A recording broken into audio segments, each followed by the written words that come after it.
Hey everybody, I'm Austin from Modern Meta Matchups, and today I have with me, Hi guys, I'm Michael Landis. I'm one of Austin's pals. and we are here for our third episode of Modern Meta Matchups. Today I'm going to be taking Bant Soulherder out, giving it a try. And what do you have for us today, Michael? So I am bringing my pet project of a deck. I don't know. It's kind of been around for a really long time, but it's called Jund. I really enjoy playing it, and with the new Modern Horizons cards that just got printed, it's got some new pieces that work really, really well in it. So I'm excited to play against this Soul Herder deck. I've yet to see it, so I'm going to be a little bit surprised as well. So bear with me in case you see any misplays. All right, so we're going to go ahead and get into the gameplay now. It should be a good time. See how everything goes, and then, yeah, go ahead and remember to like and subscribe our video if you like our content. So it means a lot to us. And we'll go ahead and jump into the gameplay now then. That sounds great, man. Let's do it. All right, and here we are with the third episode of the Modern Meta Matchups. Today in our matchups we have Bant Soulherder versus Jund. So I will be playing Bant Soulherder, and we have Michael Landis here playing the Jund matchup. Very good to be on, Al. Thanks for having me. Yeah, good to have you. I've won the die roll off camera, so I will be taking the play here. We're going to go ahead and see if we can find some hands that we like to keep.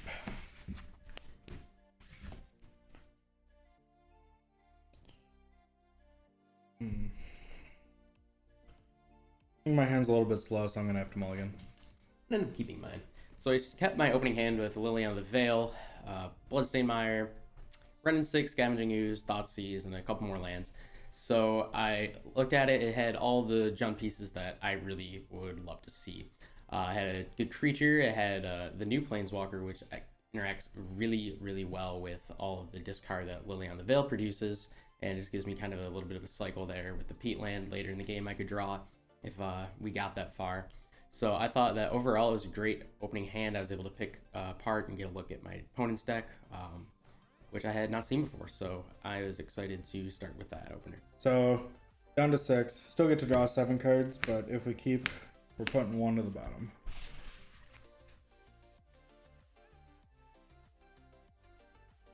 Alright, sounds a little bit awkward, but I think we're gonna give it a shot. Against my better judgment, maybe. So, game 1, opening hand. The first one was really bad, so I had to take a mulligan. I'm looking at my hand, and it has 4 lands. It has 2 Force of Negations, and it has a Time Warp. And I know I shouldn't keep this hand necessarily, but I really don't want to go down to 5 cards. The Force of Negation is a counter spell, so if something bad is going to happen. I know he's playing Jund, so I can stop a Planeswalker or something on that line. I know I shouldn't necessarily keep this hand, though. I decided to put 1 of the lands to the bottom, so in the end I end up with 3 lands, the 2 Forces, and a Time Warp.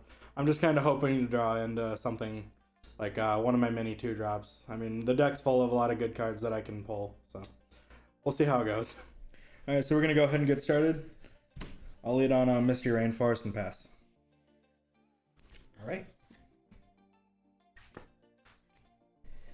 So I've never got a chance to play against Bant Soulherder yet, so I'm going to start things off by playing a Blackleaf Cliffs and going into a Thoughtseize.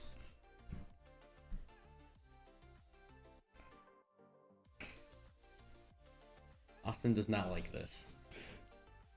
Yeah, that happens. Alrighty. Oh, he was thinking about forcing a Thoughtseize. Well, my hand's not very good. Let's make him use one of those forces by taking the other. Taking a force? Yep. Okay. So you go to 18. I'm going to crack my Misty Rainforest and grab a Breeding Pool.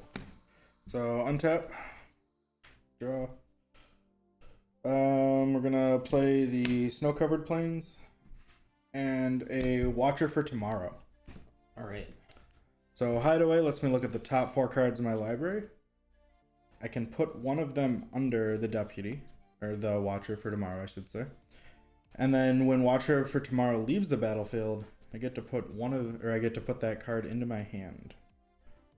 So I will go ahead and put this card here. underneath the Watcher for tomorrow. Then the rest of these go on the bottom in a random order, and then I will pass the turn. Alright. Untap, upkeep, draw. Ooh.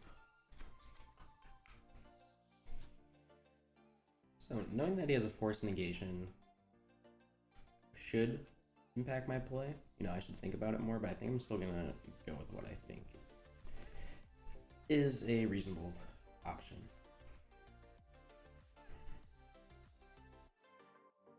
I will play a Nurturing Peatland. Mm-hmm. And I will play a Scavenging Ooze by paying 1 life with Peatland. Yep. Anything else? Alrighty, I will pass the turn.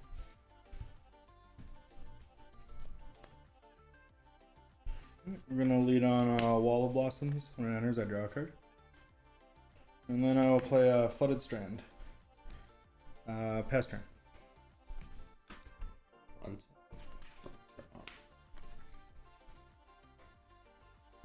I'll play a Bloodstained Mire.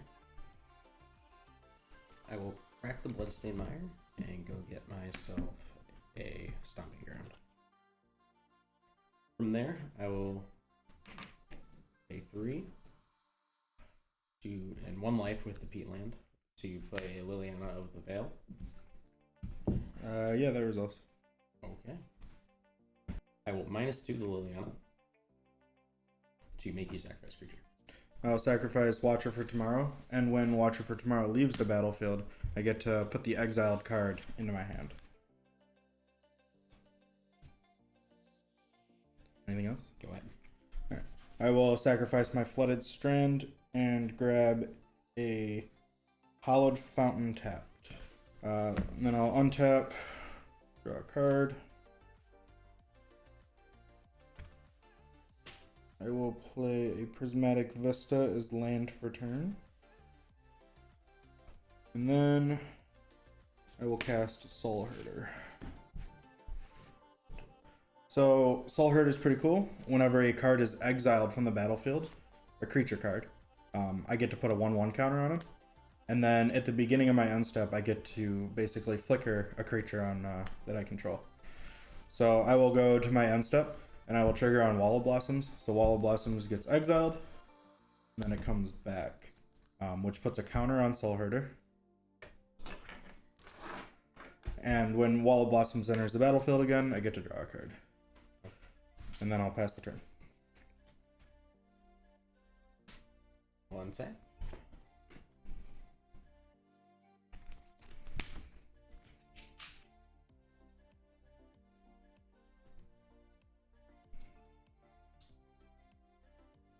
So I'll +1 my Liliana of the Veil. He has each discard a card.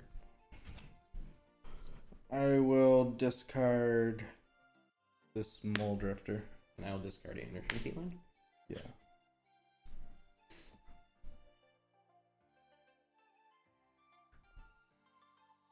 I'll pay 3 to Polygon's Command. And of these two, if it resolves, I'll tell you what I choose. I'm going to Force of Negation, exiling Icefang Quaddle. So Force of Culligan's Command is exiled. Oh, it's exiled. Okay. Yeah, and so is my Icefang Quaddle. I need to play Verdant Catacombs. Sure. And now I'll pass the turn. Draw a card. I will play a Snow-Covered Plains. I'll then crack my Prismatic Vista to get a Snow-Covered Forest. And then I will pay 5 mana to cast Time Warp, targeting myself. I will take an extra turn after this one.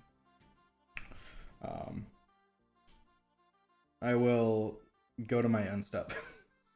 And I will flicker the Wall of Blossoms, putting a counter here and drawing me a card. Then I will go to my turn. So I'll draw a card for the turn. I will then cast Path to Exile, targeting the Scavenging Ooze. Alright, Scooze will be exiled. Okay. And as you're doing this, I'm going to crack my Verdant Catacombs as well. So I'll go get a basic, and then I target off my Verdant Catacombs. Yep. And then I'm going to go to combat. Attack Liliana for 3. Liliana will die. I will play Prismatic Vista. And then I will flicker Wall of Blossoms and draw a card. Pass turn. Unset. Draw.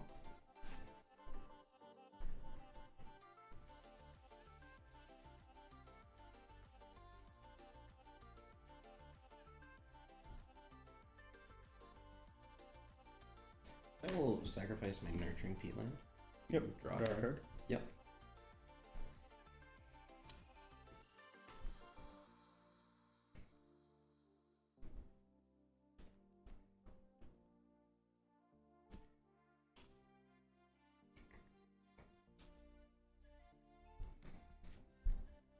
I'll play a Renin 6. Yep. I'm in 3 loyalty counters. And I will return a Nurturing Peatland with his plus ability from my graveyard to my hand. Yep. Bring him up. Play a Nurturing Peatland per turn.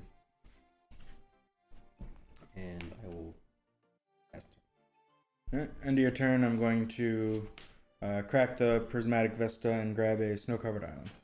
So, untap, draw a card, and it looks like we're finally at the value engine of the deck. We're gonna play Coiling Oracle.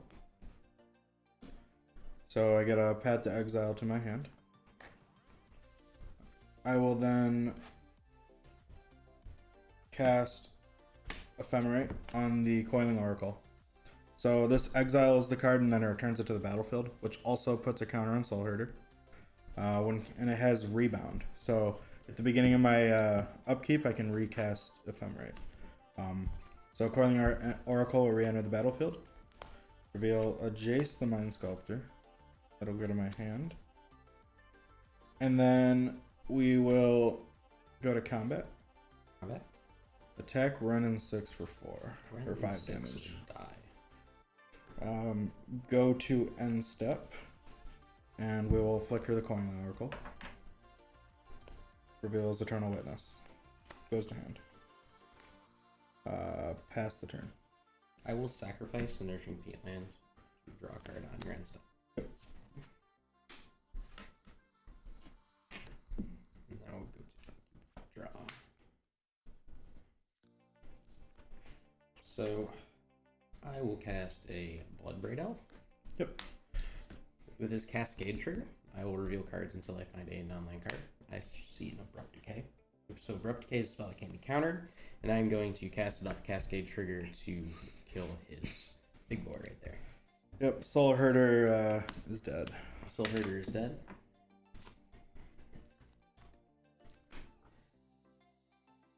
And I will play a Raging Ravine tapped. I'm going to go to combat with Bloodbraid Elf. I will block. Alrighty, gonna trigger. Alright, so untap. During our upkeep, we have Ephemerate that is on Rebound. So we will cast that on the Coiling Oracle. So when it re-enters, another Path to Exile goes to our hand. And then I will draw a card for turn. We are going to pay 4 mana. And play that Jace the Mind Sculptor that we saw last turn. I think we're just gonna brainstorm here. He's 0 ability. So I draw 3 cards. And then I'll have to put 2 of these cards back on top of my library.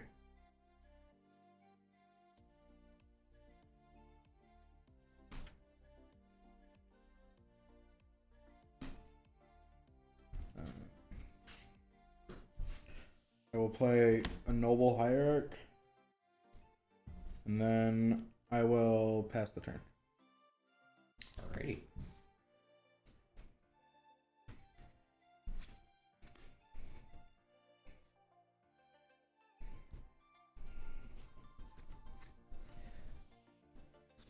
So, I like what happened last time, so I'm gonna do it again. I'm gonna cast a Bloodbraid Elf, and I'm gonna tap my mana correctly. Yep, resolves. Alrighty, same thing with the Cascade Trigger, looking for a non-land card to cast. Seems like I found a lot of those new lands this game, and I'm gonna cast a Wrenn and 6. Yep. Alright, these will go to the bottom of the library. From there, I will -1 my Wrenn and 6. Getting the 2 loyalty to kill the Oracle. Yeah, that happens. And I would like to swing to combat. Yeah. And send both of my Bloodbraid Elves at Jason Sculptor. I will go to blocks and put Wall of Blossoms on one of them. And on the other, I will cast Path to Exile, exiling the one that was not blocked. Alrighty. So no damage to Jace, and I'm gonna go find myself a basic land. Yep. Alrighty. I will play a Stomping Ground for my land for turn tapped, and I will pass turn. Alright. Untap. No upkeep effects this time, so we'll just draw.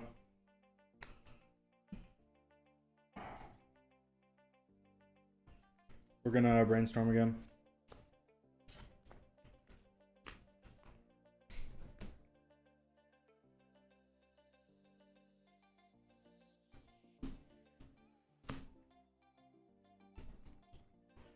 Play Misty Rainforest. I will crack the Misty Rainforest for an island to go to 15. So I will pay 3 mana and cast Eternal Witness. With Eternal Witness, I will return Time Warp to my hand. I will then pay 5 mana to cast Time Warp, targeting myself. I will go to end step. Draw a card for the turn. I'm going to brainstorm with Jace, I think. I could brainstorm with Jace, or I could do what I'm doing and potentially not make progress. If I brainstorm with Jace, I could hit an Ephemerate and have infinite turns, or hit a Soulherder and have infinite turns the following turn. Or I could bounce my Eternal Witness and repeat the process and not really get anywhere. I guess I could attack with Eternal Witness first for 3 here. We're gonna attack. We're just gonna kill the Wrenn and 6. And then the Wrenn and 6 is gonna die. I think we're gonna just -1 Jace to bounce the Eternal Witness and replay what we did last turn. So we get the Time Warp and cast the Time Warp with the Eternal Witness. Go to the next turn.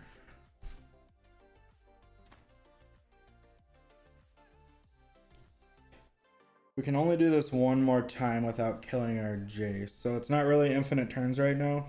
So I think we're gonna try doing it one more time. So go to combat. Attack for 3. No effects. Alright, so you're down to 9. So we're gonna do that again. We'll put Jace down to 1. Return the Eternal Witness. Replay the Eternal Witness. Getting back the Time Warp. Casting the Time Warp. Targeting myself. We'll go to the extra turn. And draw a card. Okay.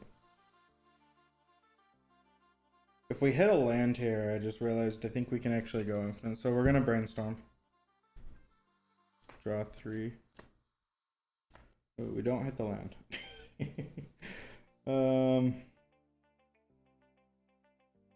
Put 2 cards back. Attack for 3. 3 it is. I will, 6. I will play a Noble Hierarch.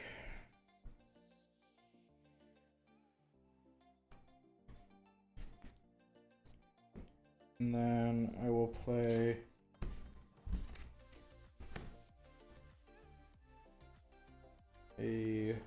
Coiling Oracle, which reveals another Coiling Oracle. I will then pass the turn.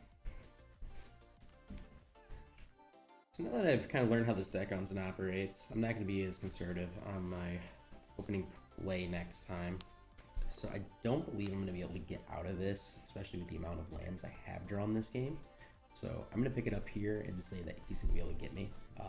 Maybe this is a Blood Raid, no one else I can get him, or figure out a way to fight back. But I did not hit the removal package that Jund generally produces this game. Yeah, I mean, we know I'm not playing lands, so my hand is still full of absolute gas. Alright, so for the sideboard, I have brought in a Celestial Purge and 2 Dovin's Vetoes. The Celestial Purge hits most of the threats in his deck that I care about. Obviously, things like Tarmogoyf, it's not going to do anything against. But other than that, it's a good answer to the Planeswalkers. 2 Dovin's Vetoes, those also counter the Planeswalkers and some of the removal that Jund tends to use. And in their place, I'm taking out Wall of Blossoms. It's a fine card, but it doesn't really add that much to the matchup. Night of Autumn. None of its modes are that relevant against Jund. They're all fine, but nothing amazing. And then Deputy of Detention.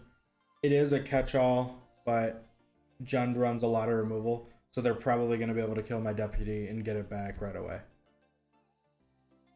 Alright, income from my side, I'm ending up cutting one of my Kolaghan's commands. I run 2 in my list. 2 Liliana of the Veil, a couple Scavenging Ooze, and Collective Brutality.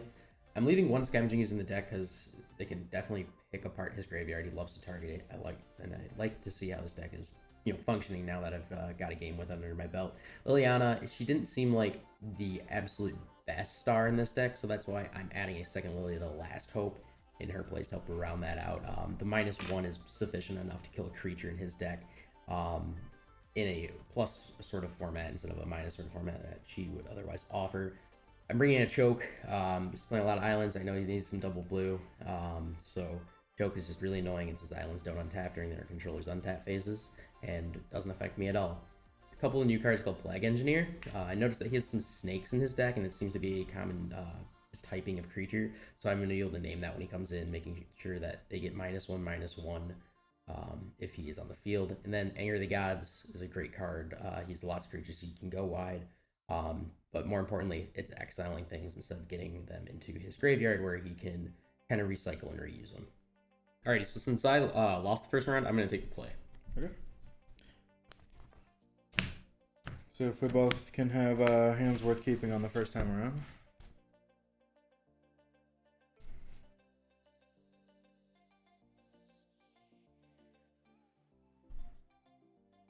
I will keep my hand. So hand 2, I saw a couple 1-mana spells being Bolt and Inquisition. Had a Last Hope, which I brought in the second one because I thought it was really good in the matchup. And lastly, Tarmogoyf, the big bad boy of Jund. So with 3 lands, I knew that this was a great opener. I had great interaction, some creature removal, and a really good threat to resolve early. Oh, it's a tough choice. My hand doesn't really do that much right now, but it could easily become a good hand. I'm on the draw. I think I'll give it a shot. So game 2, I have my opening hand. It has 3 lands, which is a pretty good number to start with. It has a Jace, the Mind Sculptor. I also have an Eternal Witness and 2 Ephemerates. Again, this isn't necessarily the hand that I want to keep, but Eternal Witness and Ephemerate is a very good combination of cards to have because it can constantly just keep getting back Ephemerate. So I'm netting a card from my graveyard every time I cast Ephemerate on my Eternal Witness if I do it for both the first time I play it and the rebound. I know it's a little bit weak to hand disruption, so it's not the greatest. I'm not really going to be doing much if I were to lose my Eternal Witness, because now I'm stuck with a Jace that I can't play until turn 4, and I have 2 Ephemerates that have no targets. So I'm going to definitely need some good draws in order to really do anything with this hand either. There could be an argument from taking a mulligan here, but I'm just gonna give it a shot. Alrighty, so I am going to lead off with a Verdant Catacombs. I will be cracking that Verdant Catacombs for a Blood Crypt. Blood Crypt's going to come in, it's hit me for 2 life, and then from there I'm going to cast Inquisition of Kozilek, which says target player reveals hand, and I choose a non-land card from it with converted mana cost 3 or less, and they discard it. So, I definitely dislike seeing the Eternal Witness there, especially with the rebound spells that blink it, because it's going to constantly be able to get things back, even if it's just a land or something that's going to help fuel his game plan. So from there, I'm thinking I'm going to take the Eternal Witness. Eternal Witness goes to my graveyard. And I will pass turn. Alright. Draw. We will play a Flooded Strand and pass the turn.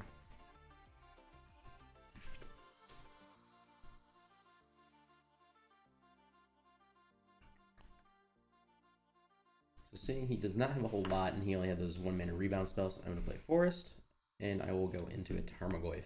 So Tarmogoyf is the pinnacle of what Jund likes to do, and he's a fantastic card overall. He's a 2 mana card, and he has power and toughness equal to the number of card types in all graveyards. Yep, so he's currently a 3/4. So he's currently a 3/4. That is correct.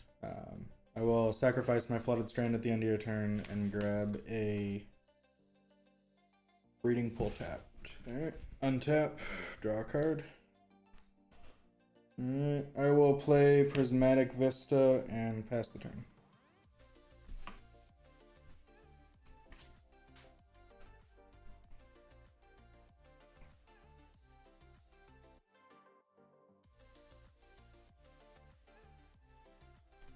So, first things first, I will move to combat.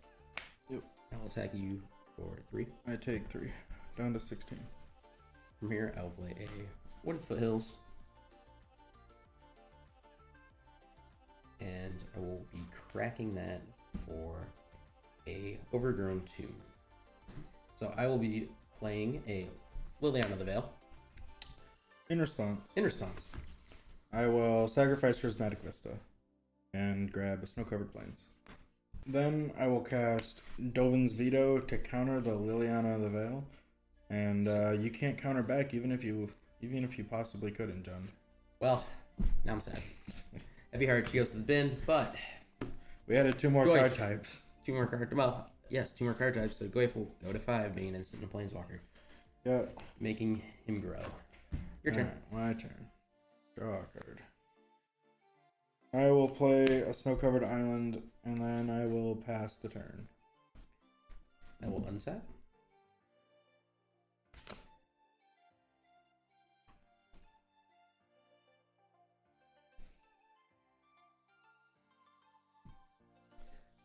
I will move to combat. Yep. And attack you for 5. I take 5, down to 10. Alrighty, from here I will cast a Liliana, the Last Hope. In response, I will hardcast Force of Negation. Well, at least you hardcast it. So that Liliana gets exiled. Oh, she is gone forever. Or until she comes back, who knows. Here you go. My turn. Alright. Draw. Alright, that's not what we wanted to see, guys. Alright, we'll pass the turn. Does not seem like you're in a favorable position in this game. No. If we had hit a land there, it would be alright. We have that Jace that you know about. Oh, I would have been able to at least bounce Tarmogoyf for a turn. Well, speaking of him, he's gonna come in and say hi again. Yeah, I go down to 5. Alrighty, and you know what? He's gonna bring a brother along, so I'm gonna play another Tarmogoyf. Alright, and that probably does it for us, I think. We'll take a draw step, see if we can find something, but I think that is the end of the game. Alrighty, it is your turn. Draw a card. That's interesting. We'll pass turn. Go on tap. Draw. I'll play Black Cleave Cliffs tapped. Yep. And then I will go to combat. Yep. And I will attack you for 10 damage. Alright, before blocks, I will flash in an Ice Fang Quaddle. When he enters the battlefield, I draw a card. Alrighty. If this was Path, I stood a chance. But it's not. Gotcha. Because I had Force backup. Oh. Force backup. I like it. So, game 3, I get to go first as I got stomped in game 2. So I will be on the play in this game. See if it is enough to turn the tides in my favor. I will keep this opening hand. As will I. So, game 3, I look at my opening hand, and this is definitely the best hand I've had out of the 3 games so far today. I have 2 Coiling Oracles, which I can play on turn 2 with my 2 lands that I have in my hand, which will hopefully either just give me the card advantage or they'll help me find the lands to continue filling out my curve. So I have those 2 snakes. I also have another snake in my hand. This one is the Ice Fang Quaddle. It has flash and it draws me a card when it enters, so this hand's definitely going to be able to refill itself, which I really like. I also have the Force of Negation, very good card against Jund. They're loaded with removal, planeswalkers, things that you want to be able to counter, and the fact that I can do it without even having any mana up is great. I also have a Venser, which is a pretty good card. It's 4 mana, so I won't be playing it until later in the game. But if I'm able to get the value online with it, I'm going to be able to just constantly bounce all of their stuff. Possibly start returning their lands and make it so that they can't really play Magic anymore. So this hand looks pretty decent. I'm going to give it a shot. Alrighty, so the last game, I had one of my Kolaghan's commands. I had taken one out for the sideboarding portion, but I still liked it in the deck. It served a lot of purpose, so I liked seeing that in my opening hand. But what I liked more was a Inquisition and a Lightning Bolt. Those were 2 excellent women spells, but to top it off, I saw a Plague Engineer, and that was a snap keep for me. Plague Engineer is a new card that came in, and he is really impactful throughout the modern meta because of the synergies with creature types. And I did notice in the first game that my opponent played a lot of snakes, and they all had 1 toughness, so that seemed like an excellent card to keep. The lands were a little bit shaky. I know I had 2 basics, but I figured if I could draw something or maybe a fetch would come along real quick, I would be able to sort out any mana issues I would have later in the game. But Plague Engineer really made it so that I wanted to keep this hand. Alright, so I am going to lead on Flooded Strand, and then I will pass the turn.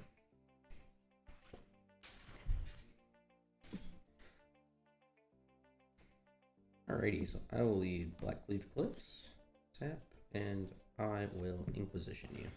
I just love Jund. Every time on turn 1, they look at your hand, and then they take a card from it.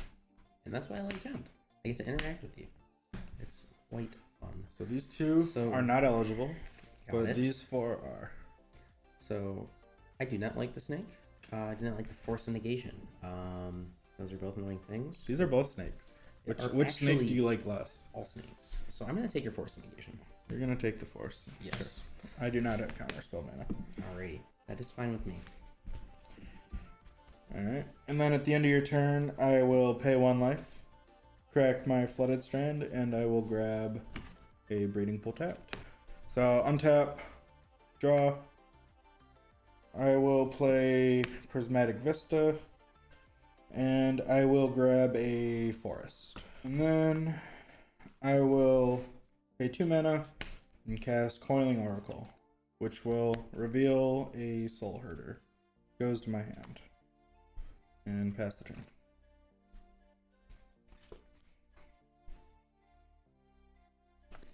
So I will play another Blackleaf Cliffs. I will pay 1 to seize you. So we have that Coiling Oracle, the Ice Fang, and the Venser that you knew about before. And now we have added a Soulherder, which I was also known, I guess, and an Eternal Witness. Alrighty, well, I don't like either the Soulherder or the Ewit, but I'm going to take the Soulherder because I feel like that's the name of the deck, and usually the namesake card is a card you don't want to stick around. Like to not deal with, exactly. Alright, so then I'm going to say it is your turn after that. Your Oracle is in the battlefield. Correct. Alright. So, you said it was my turn? It is. Alright, we'll draw. And we'll play an Oracle. Which gets a Misty Rainforest into play.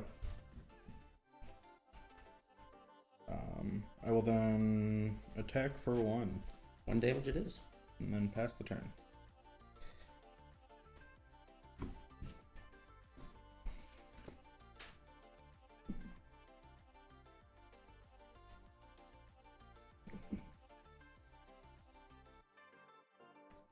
So I will play a Forest. Yep. And I will play a Plague Engineer. So Plague Engineer is a new card that I've been running around this deck, and it has Death Touch, but more importantly, when he enters the battlefield, I choose a creature type. I'm going to choose Snakes, and creatures of that chosen type my opponent's control have -1/-1, which will hopefully say goodbye to his oracles on the battlefield.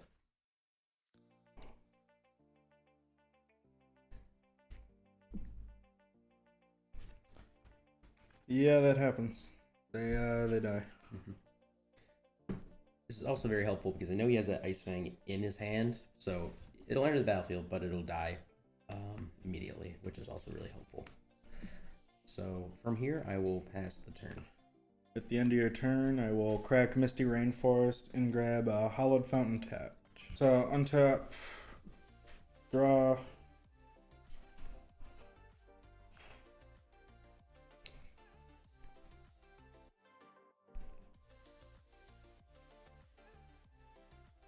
I think we're just gonna play a Wall of Blossoms. Draw a card. And then we will pass the turn.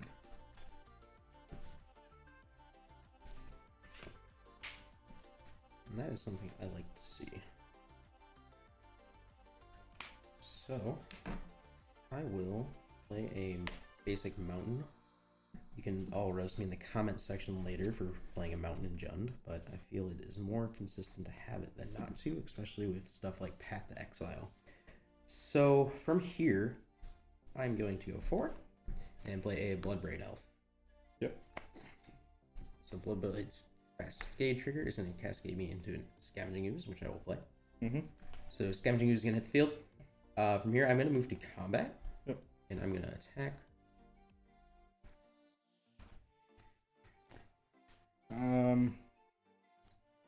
I mean, I'm gonna block the Bloodbraid and take 2 from the Plague Engineer. Alrighty, and that'll be my turn. The end of your turn, I'm gonna ephemerate the Wall of Blossoms, so I get to draw a card. And then on my upkeep, I will ephemerate the Wall of Blossoms, so I get to draw a card. And then I will draw a card for turn. It's a lot of value.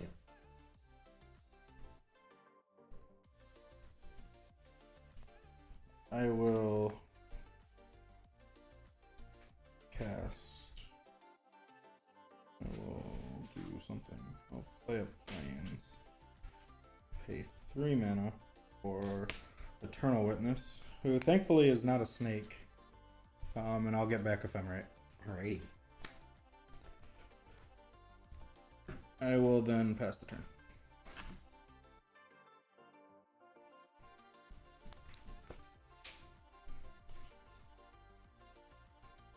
Put in a Burden Catacombs. Yep.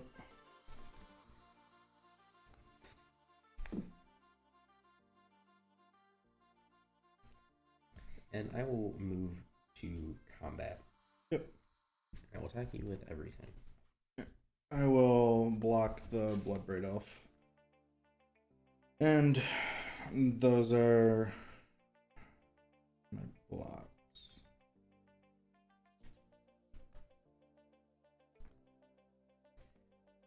Excellent. May I see your graveyard? Yep.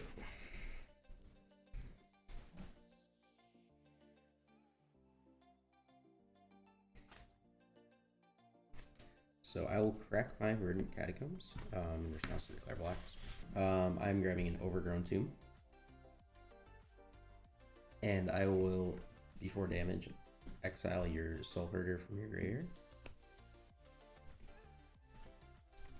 Yep, Soulherder gets exiled. And this will put a 1/1 counter on my Scavenging Ooze and gain me 1 life. Yep. And I will also take an Oracle from your graveyard. Yep, you got it.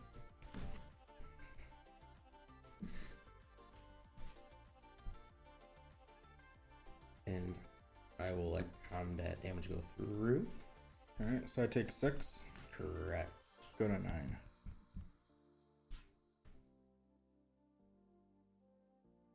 And I will go to the end step. At your end step, I will cast Path to Exile, targeting Plague Engineer. Well, can't do too much about that. So I will let Plague Engineer go by. Before I search, so I'm going to cast a Kolaghan's command, and choosing the 2 modes of making you discard a card, as well as doing 2 damage to your Eternal Witness. In response, I will cast Force of Negation, discarding Ice Fang Quaddle. Alrighty, it is countered. And then there's exile, correct? Yes. And Plague Engineer is going to join him, and I will go get myself a basic. Alright, so untap, draw. That's interesting. I'll play land for turn. I am going to pay 1 to ephemerate the Eternal Witness. Yep. When it re-enters, I will grab... I think I have to grab Path to Exile here and get rid of the Scavenging Ooze before it can ruin my Eternal Witness value train.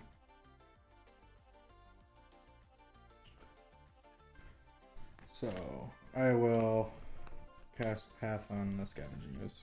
And he will go to Granddad. So, I'm going to fail to find on searching for basic. Alright. And then I will sacrifice Prismatic Vista, go down to 8 life, and grab an island. And then I will pay 3 mana to cast Eternal Witness. That's really annoying. And with that Eternal Witness, I will get Force of Negation back to my hand. Pass turn. I definitely like having Counterspell backup here.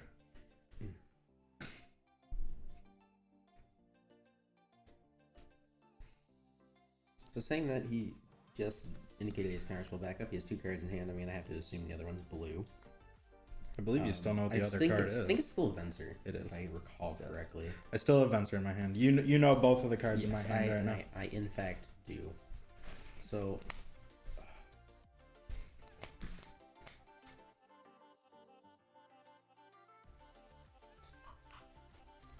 let's go to combat. Yeah. And I'm going to attack with 3. I'll block. Alright. So, blocks have been declared. Damage happens. Nothing. Okay.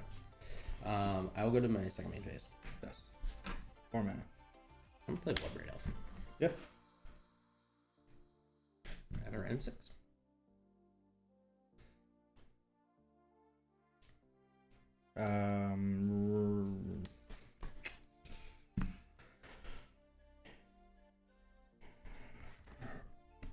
Renin 6 is fine.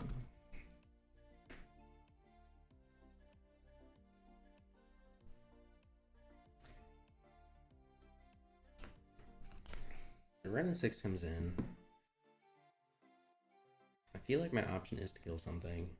Now, is it going to be on the Wall of Blossoms or the Ewit? How his value engine works out. He does have a rebound spell in the stack. Next, I'll keep. I'm thinking I'm just going to make him have to recast a Wall of Blossoms by minusing the Renin 6 to deal the last point of damage that is necessary to kill it for the turn. Alright, so yeah, Wall of Blossoms already took 3, and now it takes the final 4th to kill it. So Wall of Blossoms dies. I will play a Bloodstained Mire, and I will pass the turn.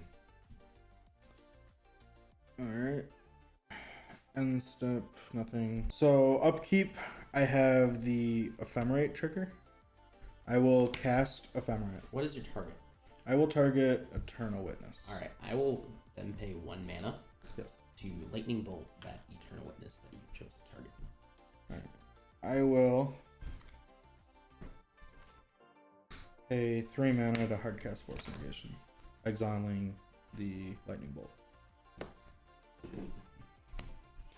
So the Ephemerate will resolve, or it has resolved and the target's still legal. So I will flicker Eternal Witness. Eternal Witness goes out, it comes back. When Eternal Witness comes back into play, Ephemerate is in the graveyard. So I will target Ephemerate as my card to get back with Eternal Witness. Okay. So Ephemerate goes to my hand. I will then go to my draw step. Draw a card. I will cast Ephemerate on Eternal Witness. And get back...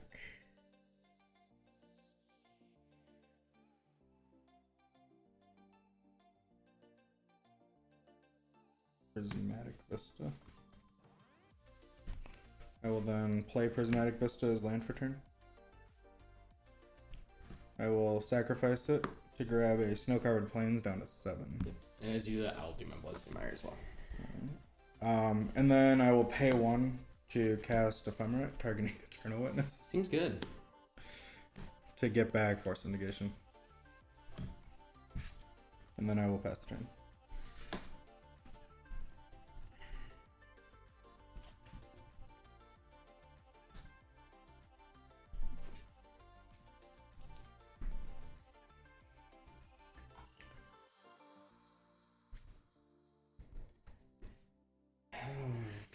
So he's at 7. Yeah. I'm gonna minus Ren and kill one of your Eternal Witnesses. Yeah, that's a fair point. Yeah. I realized I probably should have held the second Ephemerate in my hand and played it this turn. Mm-hmm. So I'm gonna go pay 4 of the lovely mana variety and cast a Blood Braid. Yeah. Have a Liliana of the Veil. Do you have a blue spell to discard? I have to discard the Venser. He is still there. All right, so. But I am basically dead now. So Liliana is not. I think I will lose this game for sure. So I'm going to turn my guys someplace. Yeah, I block and kill one of them. All right. And then I go to 1. Your turn. So untap. During upkeep, I have 2 Ephemerates that are trying to come back, but I have no targets for them, so I cannot cast them. They will remain in exile. Draw a card. I will play Ice Fang Quaddle, which draws a card. And I don't even have the mana to cast Eternal Witness, which still wouldn't have mattered because I take 1 from Ren and 6 to die. So, well, you win. It was a very good game. I got very lucky that one, and I will. Not gonna lie to you, I got 2 top deck Blood Braids. Yeah, I might have misplayed a little bit there because I could have cast the Ephemerate in response to the Ren and 6 shooting my Eternal Witness, and it would have changed the outcome there. Hoping was gonna happen. I should not have cast the second. You to hold it up. I should not have cast that second Ephemerate. Anyway, thank you all for watching the 3rd episode here. I realized that I misplayed. It happens to the best of us. Mm-hmm. And I know I misplayed in game 1 with the turn 2 ooze. It should have been the Ren. So anyway, I hope you guys enjoyed the episode, and we'll see you next time on Modern Meta Matchups.